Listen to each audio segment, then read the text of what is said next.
What is up, my fellow Michiganians, Michiganders, whatever you happen to call yourselves? This is one of my favorite times of the year. As a football geek, I love the NFL draft. I love seeing all the college prospects, seeing what they can do. And so I decided to make a mock draft for the Detroit Lions. And tell me what you think about it in the comment section. But for the first overall pick, who do you think that I have the Lions taking for that pick? Here we go. Alrighty, so here's your options. Do I have them taking A, Aiden Hutchinson, B, Kevion Thibodeau, or C, Walker from Georgia, or D, none of the above?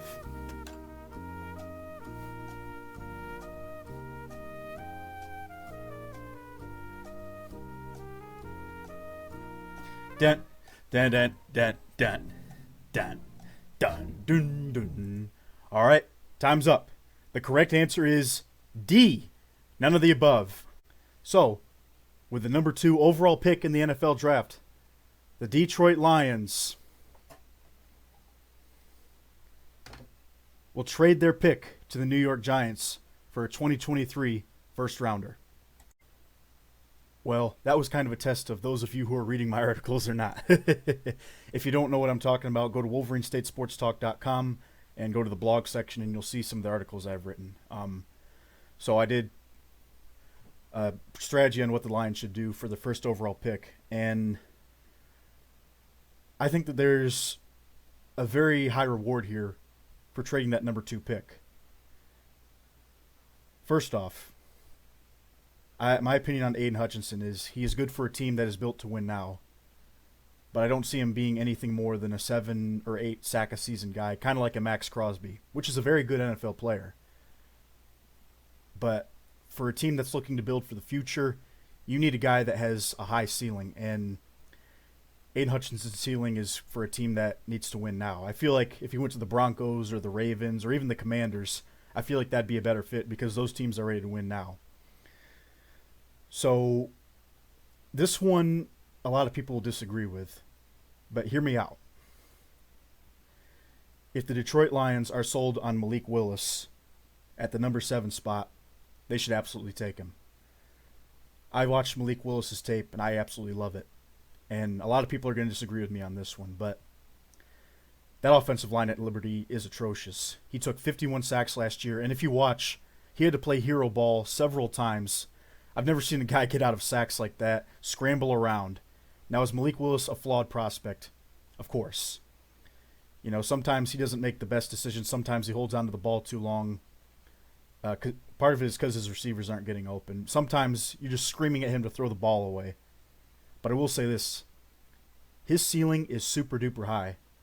And I think if you're the Lions, you know, and if you're serious about winning a Super Bowl, you can't just take the safe pick anymore. You got to take some chances. And the good thing about this chance is because you trade back and you get a first rounder for next year, you know, that mitigates some of the risk. And if the Giants are terrible, you could get Will Anderson. So personally, I think Will Anderson is the best prospect in this draft and the next draft combined. He's overall the best prospect.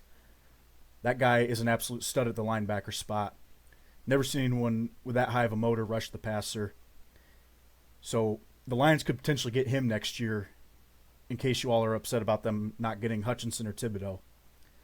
So here's the other thing. So what if Malik Willis is off the board and a team like the Texans surprise us, they take him? If the Falcons trade up and they take Willis, well, there's another great prospect out there that I love at the number 7 spot, and that's Jordan Davis from Georgia. So Davis is an absolute freak of nature. I've never seen someone that big run a 4.740. To me, he reminds me of Vince Wilfork or Warren Sapp. Yes, I think he has that kind of potential. And you look at the defensive tackle spot, it seems like the draft scouts always have a problem with tackles. You know, Aaron Donald, for example, was too small. Well, we saw that turned out. You know, a lot of people thought Vince Wilfork was not a 4-down guy. And even if he wasn't, I can tell you just from playing the game of football, from watching it for years, that nose tackle spot has a huge impact on the game, especially if you have someone that's an absolute stud like Warren Sapp. The Buccaneers don't come close to winning that Super Bowl without him. So, you know, you want you want to get someone on the defensive line. You basically want to solve all your defensive line issues, the run defense issues. You get Jordan Davis. Jordan Davis. You make life a lot easier for those linebackers. And you get someone that can rush the passer. And you get someone that can be an immediate impact player and can be a future cornerstone for your franchise. Personally, I think he's one of the best defensive tackle prospects that I've seen in a long, long time. And he's going to be something special here.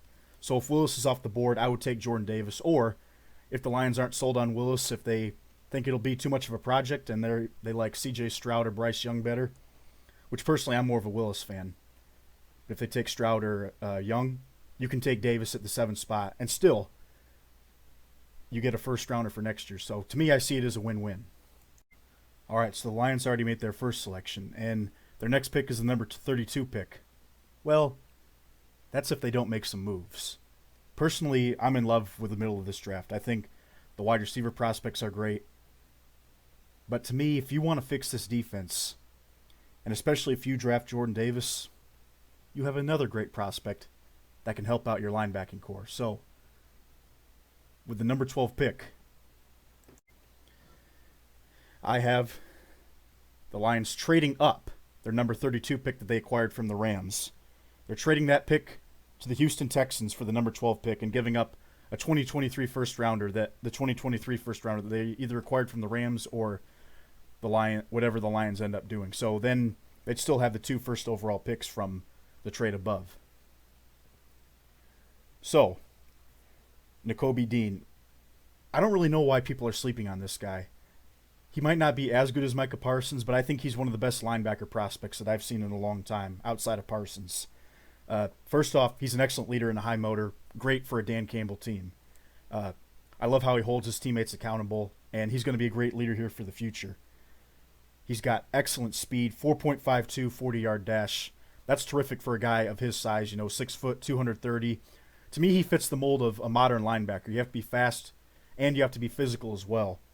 To me, he read the holes very well. He was a pain in the butt to block for interior offensive linemen. I really like this guy on the interior. And you look at the Detroit Lions, ever since, I'd say Stephen Tulloch and DeAndre Levy, this team has really struggled at the inside linebacker spot. So that would be a nice change of pace.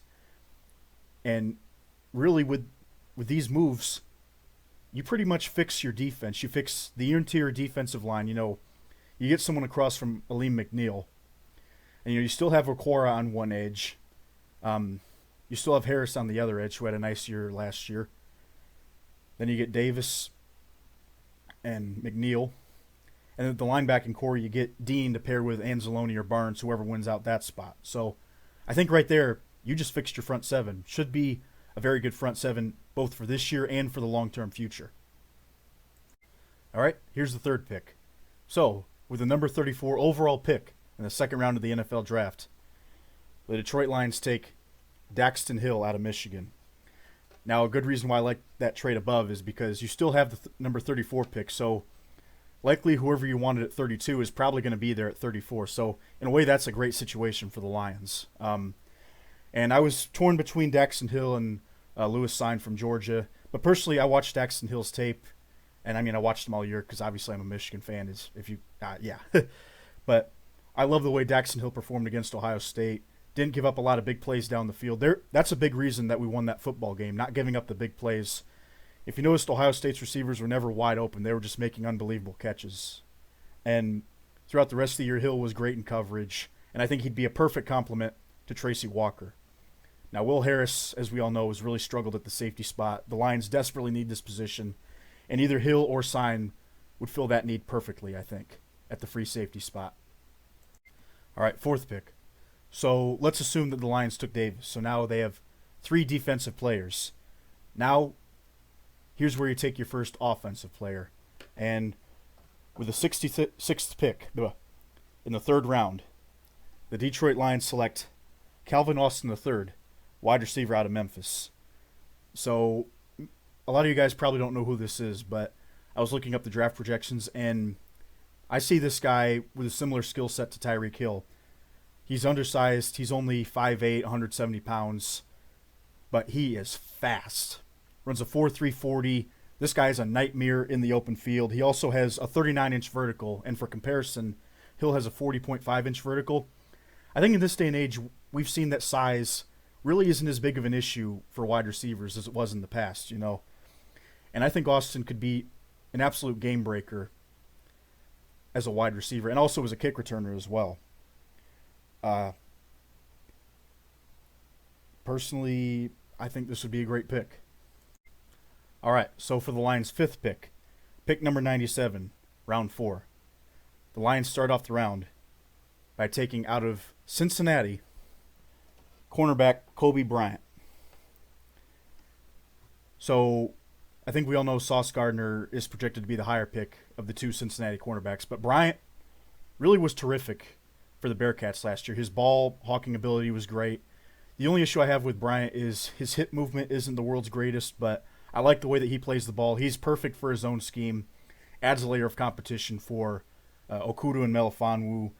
And this guy, I could see this guy being a steal in the 4th round. So I think this would be a great pick to help out the defense as well. And yeah, I know I'm selecting a lot of defensive guys in this draft, but that's how much I respect the defense in this particular draft. I think it's going to be terrific, and I think we've learned from the Rams and from a lot of other teams, defense wins championships. And if you don't have a defense that can consistently stop people, then you're at a huge disadvantage. So that's why I want to see the Lions build up this side of the ball. And it was just a position group last year that struggled a lot with depth, which is understandable. But this is a great opportunity to pretty much fix a lot of issues very quickly and also build up for the future. All right, time for the 6th pick. So, with the 177th overall pick in the 4th round, to end the round, the Lions will take Lacita Smith, an offensive guard from Virginia Tech. Now, I know I'm a Virginia Tech student, and I might be biased here, but it's very objective that Vance Weiss, the offensive line coach at Virginia Tech, who, thanks Brett Pry for keeping him around. I appreciate that.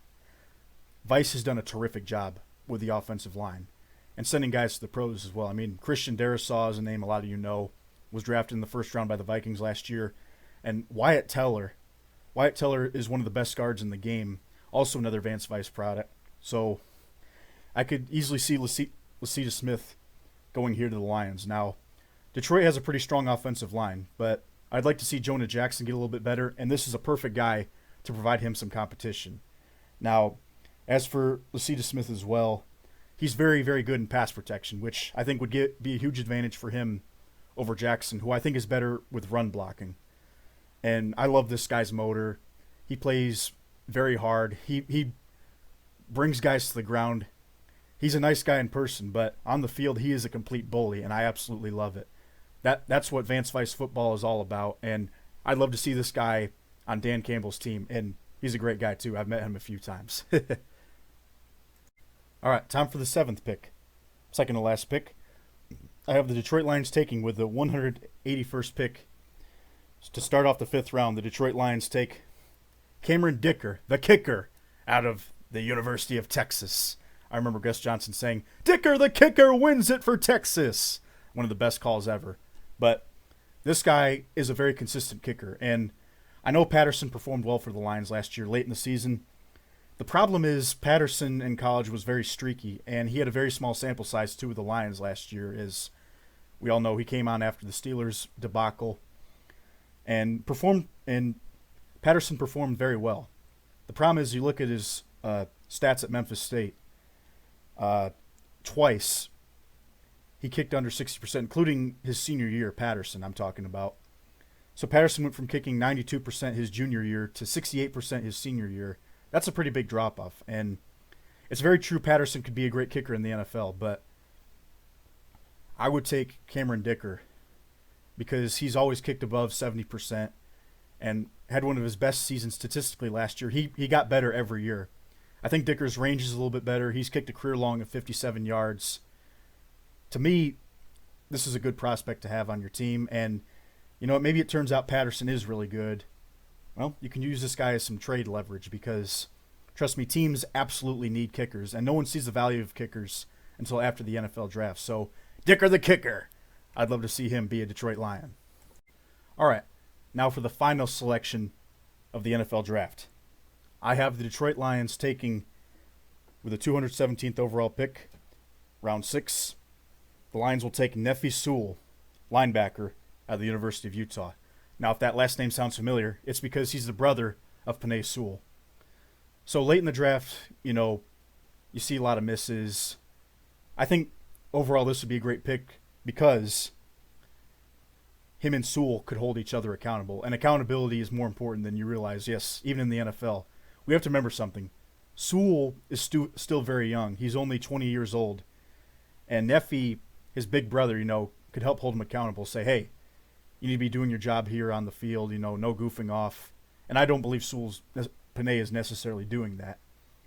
But I think having your big brother on the team, maybe when they trash talk each other a little bit on who's better, who's not better, it adds a layer of accountability. And I think that's a good thing. Now for Nefi as well. I like the way this guy pokes the football out, and I like the way that he hawks the ball in pass coverage. In college, he had 5 career interceptions, 2 forced fumbles, 2 fumble recoveries, and I'd say that was his main selling point at the University of Utah.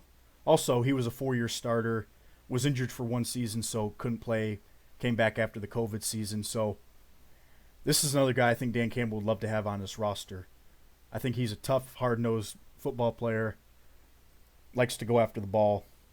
Also provides competition for Dean, Barnes, and Anzalone, and I think that's never a bad thing, and provides some depth as well. So there you have it. There's my mock draft for the Detroit Lions. All right, so here's the complete list of all the draft picks that I have projected for the Detroit Lions. And a lot of you might be thinking, well, why not just take Hutchinson or take Thibodeau? They're pretty safe picks. Personally, I know I might seem like I have a UGA bias. I promise I don't. I just think these are 2 of the best defensive prospects in this draft, and they can make any offensive line reek in terror. I'm dead serious. And if the Lions feel like they need to get a quarterback, they could select Malik Willis as well, and you still have that first-round pick for next year. If you trade down, you can acquire some more picks. So overall, this is centered around fixing the defense, because I believe this is a defensive-heavy draft, and I think the Lions' offense actually showed some good progress last year. I don't think you need to take as many chances there. I think adding Austin would really help this wide receiver core that also returns Quintez Cephas, Simona St. Brown, Khalif Raymond, and Josh Reynolds, who stepped up nice last year. So overall, I think the Lions need depth on the defensive side of the ball. And when you trade back, you acquire more picks. Hutchinson and Thibodeau are great for a team that's looking to win now, especially Hutchinson, because his technique is so unbelievably good. But I think Hutchinson's athleticism isn't going to get much better, and I just see him as a Max Crosby 7 or 8 sack guy. So he's perfect for a team like the Commanders that are looking to win now. But if you're the Lions, you're looking to build for the future. And with this depth of picks, you help out your secondary by picking Bryant and Hill, who I think both are going to be steals at those spots. I think you accelerate your rebuild a little bit and you move a step closer. So this is who I take. And then next year, if you had a chance to take Will Anderson, you absolutely take him.